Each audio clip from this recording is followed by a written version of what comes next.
Hello friends, welcome to trade to spend. Nifty के daily analysis के एक और वीडियो में आपका स्वागत है। होप आपने हमारा कल का वीडियो देखा होगा जिसमें हमने अपने आज के लेवल शेयर किए थे।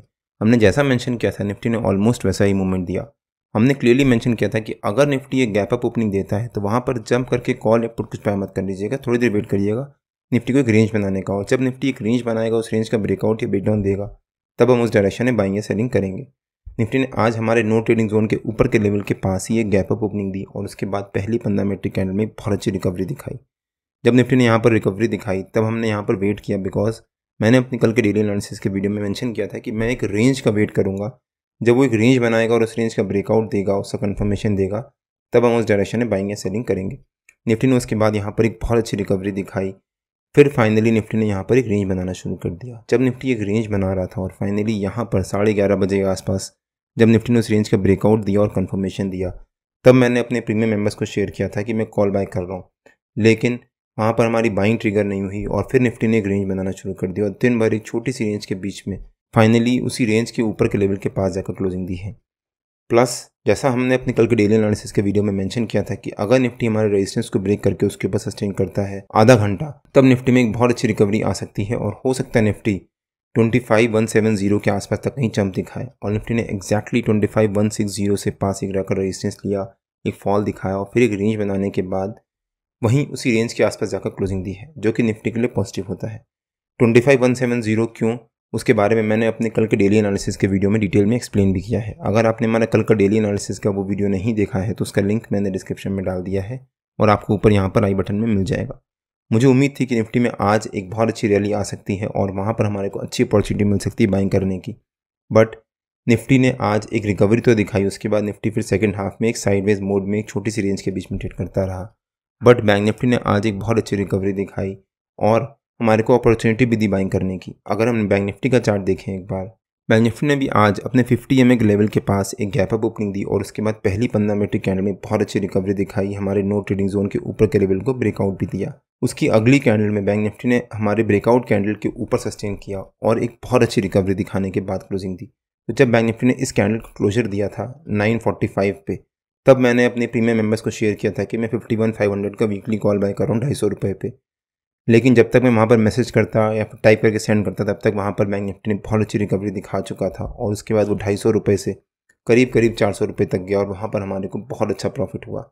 बैंक निफ्टी ने भी अपने 5200 EMA के लेवल को ब्रेकआउट दिया, उसके बाद एक हॉल्ट लिया और फिर दिन भर एक छोटी सी रेंज के बीच में निफ्टी की तरह वहीं पर ट्रेड करता रहा। और जब यहाँ पर 1:45 बजे के आसपास जब बैंक निफ्टी ने इस रेंज का ब्रेकआउट दिया था और उसका कन्फर्मेशन दिया था 2 बजे वाली कैंडल में, तब 2:15 बजे मैंने अपने प्रीमियम मेंबर्स को शेयर किया था कि मैं 51,800 का वीकली कॉल बाय कर रहा हूँ 253 रुपीज़ पे। और जब यहाँ पर हमारी बाइंग ट्रिगर हुई तब वो 253 रुपीज़ से 285 रुपीज़ तक गया और वहाँ पर हमारे को बहुत अच्छा प्रॉफिट हुआ। आप यहाँ पे चेक भी कर सकते हैं। निफ्टी की तरह बैंक निफ्टी ने भी हमारे नो ट्रेडिंग जोन के ऊपर के लेवल को ब्रेकआउट दिया और उसके बाद एक बहुत अच्छी रिकवरी दिखाई। निफ्टी और बैंक निफ्टी के नो ट्रेडिंग जोन्स में डेली बेसिस पे अपने यूट्यूब चैनल में शेयर करता रहता हूं। अगर आपने मेरा यूट्यूब चैनल सब्सक्राइब नहीं किया है तो प्लीज़ सब्सक्राइब कर लीजिएगा और बेल आइकन जरूर हिट कर लीजिएगा, सो दैट जब भी मैं अपना अगला वीडियो पोस्ट करूँ आपको नोटिफिकेशन आ जाए। डेली बेसिस पे निफ्टी ने फाइनली एक इंपॉर्टेंट लेवल का ब्रेकआउट दिया है। तो अगर हम निफ्टी का डेली चार्ट देखें एक बार, ये निफ्टी का डेली चार्ट है। अगर आप ध्यान से देखो तो निफ्टी ने यहाँ पर डेली बेसिस पे अपने 50 EMA के लेवल को ब्रेकआउट दिया है और उसके ऊपर जाकर क्लोजिंग दी है। प्लस जो निफ्टी ये रेंज बना रहा था, फाइनली निफ्टी ने उस रेंज के ऊपर के लेवल के पास जाकर कहीं क्लोजिंग दी है। तो कल का दिन निफ्टी के लिए काफ़ी इंपॉर्टेंट हो जाता है। अगर निफ्टी कल इस रिकवरी को कंटिन्यू करता है और अपना जो 50 EMA का लेवल है जो ब्रेकआउट दिया है, जो ब्रेकआउट कैंडल है यानी जो आज का हाई है, अगर निफ्टी कल उसके ऊपर जाकर क्लोजिंग देता है तो वो निफ्टी के लिए काफ़ी पॉजिटिव हो सकता है और हो सकता है फिर वेडनेसडे ऑनवर्ड्स निफ्टी में बहुत अच्छी रिकवरी रहे। और हमने अपने कल के वीकली एनालिसिस के वीडियो में उसके बारे में डिस्कस भी किया था और क्लियरली एक्सप्लेन किया था कि निफ्टी ने कौन कौन से रेंजेस बना रहा है या फिर कौन कौन से पैटर्न्स बना रहा है और उसका ब्रेकआउट दे रहा है। अगर आपने हमारा कल का वीकली एनालिसिस का वो वीडियो नहीं देखा है तो उसका भी लिंक मैंने डिस्क्रिप्शन में डाल दिया है, एक बार आप जाकर जरूर देखिएगा। उससे आपको अंडरस्टैंडिंग होगी कि निफ्टी के लेवल्स और मूवमेंट कैसे निकाल सकते हैं। अब अगर निफ्टी के 15 मिनट के चार्ट पे आ जाते हैं और देखते हैं कि निफ्टी के कल के लेवल्स और मूवमेंट कैसी रह सकती है। जो निफ्टी का हमारा आज का टारगेट था 25,170, वही निफ्टी का हमारा कल का रेजिस्टेंस रह सकता है, मतलब निफ्टी के 200 EMA के लेवल के जस्ट ऊपर। और जो निफ्टी का 50 EMA का लेवल है 15 मिनट के चार्ट पे, वो निफ्टी का कल का सपोर्ट रह सकता है, मतलब 25,070। तो हो सकता है निफ्टी कल 25,170 as a resistance, 25,070 as a support, इसी रेंज के बीच में ट्रेड करे। मान लीजिए निफ्टी ने जो आज ये रेंज बनाई थी दिन भर, उसी रेंज के बीच में कल भी एक फ्लैट ओपनिंग देता है। अगर निफ्टी ने कल एक फ्लैट ओपनिंग दी तो वहाँ पर जंप करके कॉल या पुट कुछ बाय मत कर लीजिएगा, वेट करिएगा निफ्टी को एक रेंज बनाने का। अगर निफ्टी एक फ्लैट ओपनिंग देगा तो हो सकता है वहाँ पर हमारे पास एक अच्छी अपॉर्चुनिटी हो बाइंग करने की। अगर निफ्टी एक फ्लैट ओपनिंग देगा और उसके बाद उस रेंज का ब्रेकआउट देगा, प्लस हमारा जो रेजिस्टेंस है उसके पास अगर निफ्टी आया और उस रेजिस्टेंस का भी ब्रेकआउट दिया और उसके ऊपर सस्टेन कर गया अगर आधा घंटा या 15-20 मिनट भी, तो हो सकता है निफ्टी में एक बहुत अच्छी रैली रहे। अगर निफ्टी ने हमारे रेजिस्टेंस को ब्रेक करके उसके ऊपर सस्टेन किया तो निफ्टी का हमारा ऊपर का पहला टारगेट या फिर हमारा फर्स्ट हॉल्ट हो सकता है 25,240 के आसपास। 25,240 के पास निफ्टी ने यहाँ से एक रेजिस्टेंस लिया था और उसके बाद एक शार्प फॉल दिखाई थी, और अब निफ्टी धीरे धीरे कोशिश कर रहा है वहाँ पर रिकवरी दिखाने की। तो 25,240 निफ्टी का फर्स्ट हॉल्ट हो सकता है। अगर निफ्टी उसको भी ब्रेक करता है तो निफ्टी का हमारा सेकंड हॉल्ट हो सकता है 25,300 के आसपास, जो कि एक साइकोलॉजिकल लेवल भी है और एक इंपॉर्टेंट लेवल है। पहले भी निफ्टी ने वहाँ से कई बार रेजिस्टेंस लिया है और उसके बाद उसको ब्रेकआउट दिया, एक बहुत अच्छी रिकवरी, और फिर एक शार्प बड़ी सी कैंडल से उस रेंज का ब्रेकडाउन दिया है। तो 25,300 निफ्टी का हमारा सेकंड हॉल्ट हो सकता है। अगर निफ्टी ने कल हमारे रेजिस्टेंस को ब्रेक करके उसके ऊपर सस्टेन किया तब निफ्टी हो सकता है 25,240 या फिर 25,300 के आसपास कहीं जाकर क्लोजिंग दे।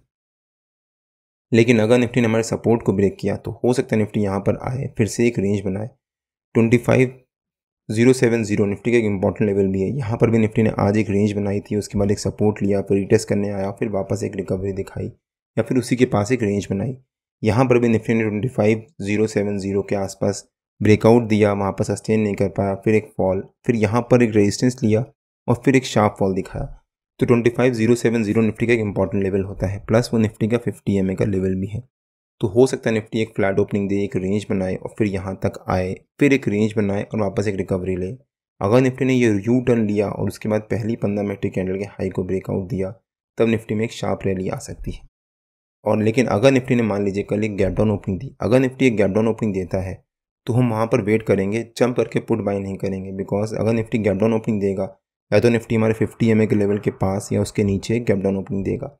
अगर निफ्टी 50 EMA के लेवल के ऊपर एक गैप डाउन ओपनिंग देता है और वहाँ पर आधा घंटा सस्टेन कर जाता है तब हम यहाँ पर जाकर कॉल बाय करेंगे, और हो सकता है निफ्टी 50 EMA के लेवल को सपोर्ट मान के वहाँ से एक रिकवरी दिखाए। अगर हम कॉल बाय करते हैं तो 50 EMA का लेवल जो निफ्टी का होगा उसको हम स्टॉप लॉस मान के वहाँ पर कॉल बाइंग करेंगे। अगर निफ्टी ने उसके बाद फिर हमारे रेजिस्टेंस को ब्रेक किया और उसके ऊपर सस्टेन किया तो हम वहाँ पर और एडिशन कर सकते हैं और हो सकता है फिर उसके बाद निफ्टी में एक अच्छी रिकवरी आए। लेकिन अगर निफ्टी में 50 EMA के लेवल के नीचे सस्टेन करता है आधा घंटा तो हम वहाँ पर जाकर पुट भी बाय कर सकते हैं और हो सकता है फिर निफ्टी में एक शार्प फॉल आए। निफ्टी का नीचे का हमारा पहला हॉल्ट हो सकता है 25,000 के आसपास। 25,000 एक साइकोलॉजिकल लेवल भी है और एक इंपॉर्टेंट लेवल है। अगर निफ्टी उसको भी ब्रेक करता है तो 25,900 के आसपास तक निफ्टी का हमारा सेकंड हॉल्ट हो सकता है। अगर निफ्टी ने उसको ब्रेक किया तो निफ्टी में एक शार्प फॉल आएगा। बट डेली बेसिस पे निफ्टी ने फाइनली अपने 50 EMA के लेवल को ब्रेकआउट देने के बाद उसके ऊपर क्लोजिंग दी है, तो निफ्टी पूरी कोशिश करेगा उसको रिस्पेक्ट करने की, वहाँ पर सस्टेन करने की।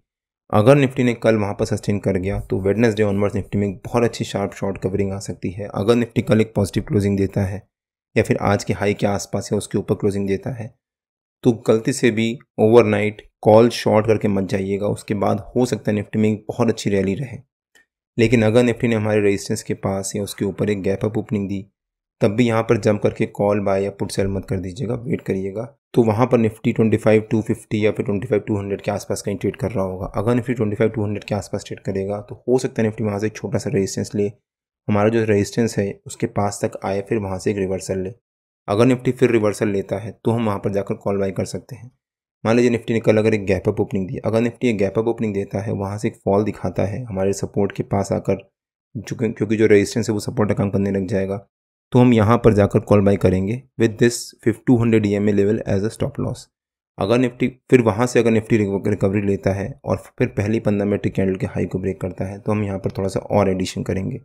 उसके बाद अगर निफ्टी ने हमारे रेजिस्टेंस को ब्रेक या फिर हमारे फर्स्ट टारगेट को ब्रेक किया तब हम वहाँ पर जाकर और एडिशन करेंगे। तो वहाँ पर हम धीरे धीरे कल कॉल बाइंग करेंगे। निफ्टी और बैंक निफ्टी के जो भी लेवल्स होते हैं वो रेगुलर बेसिस पे मैं अपने फ्री टेलीग्राम चैनल में पोस्ट करता रहता हूँ। अगर आपने मेरा फ्री टेलीग्राम चैनल ज्वाइन नहीं किया है तो उसका लिंक मैंने डिस्क्रिप्शन में डाल दिया है, और आप मेरे को टेलीग्राम में ट्रेड टू स्पेंड नाम से सर्च मार्केट ज्वाइन कर सकते हैं। अगर आपको वीडियो अच्छा लगा हो तो please like share and subscribe और बेल आइकन जरूर हिट कर लीजिएगा सो दैट जब भी मैं अपना अगला वीडियो पोस्ट करूँ आपको नोटिफिकेशन आ जाए। कल मार्केट में मिलते हैं। टिल देन जय श्री राम एंड जय हिंद।